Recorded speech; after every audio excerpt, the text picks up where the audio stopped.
श्री विष्णुपति कालम के बारे में करीब राजराज पेरुमल मंदिर के पुजारी पेटी वेणुगोपाल पटाचियार कहते हैं, तुरंत ही वैकासी, अवनी, कार्तिक और मासी के महीने आ गए हैं। इन 3 महीनों में पहली बार मैं विष्णुपति आया। जब माता और भ्रूमल साथ होते हैं तो वह मुझसे कोई भी मनचाहा वरदान मांगने को कहती हैं। நான் என்ன வரன் கேட்கணும் அதை கொடுக்கணும் தாயார் சொல்றார். பெருமாள் சிரித்து கொண்டே கொடுக்கிறார்.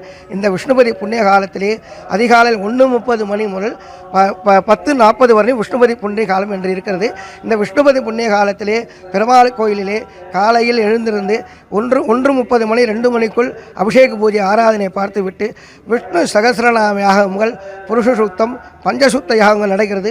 அந்த யாகத்தில் கலந்து கொண்டு யாகத்தை சேவித்து விட்டு 27 அஸ்வதி நட்சத்திரம் ஆரம்பித்து ரேவதி நட்சத்திரம் வரையும் இந்த 27 பூக்கள் கையில் எடுத்துக்கொண்டு பெருமாள் கோயில் கொடிமரத்து முள்ள ஒரு பூவை போட்டுக்கொண்டு ஓம் நமோ நாராயணா, ஓம் நமோ நாராயண, நம்ம நினைத்த காரியம் நடக்கணும்னு 27 முறை வந்து சுற்றி வந்து 27 தீபம் ஏற்றி விட்டு அந்த பெருமாள் கோயிலில் கொடுக்க பிரசாதத்தை சாப்பிட்டு அந்த வீட்டில் கொண்டு வைக்கும். இதில் இன்னும் சொல்ல வேண்டும்னால் வீட்டிലേക്ക് போகும்பொழுது பெருமாள் கோவிலேருந்து போகும்போது மஞ்சள் தூள், உப்பு வாங்கி கொண்டு வீட்டில் வச்சு நாம் பயன்படுத்தலாம். ரொம்ப விசேஷமாக இருக்கும். இந்த விஷ்ணுபதி பூஜைகள் சகல சௌபாக்கியத்தும் வேண்டிய வரனே கொடுக்கக்கூடியது. அதனால் எல்லாம் உள்ள கரிவரராஜ் அனுகிரகத்தோடு விஷ்ணு பூஜையில் எல்லா விஷ்ணு பூஜையும் எல்லாரும் கலந்து கொள்ளுமாறு இது மிகவும் மேலான நடக்க எல்லாம் உள்ள கரிவரராஜை பிரார்த்திக்கிறேன்.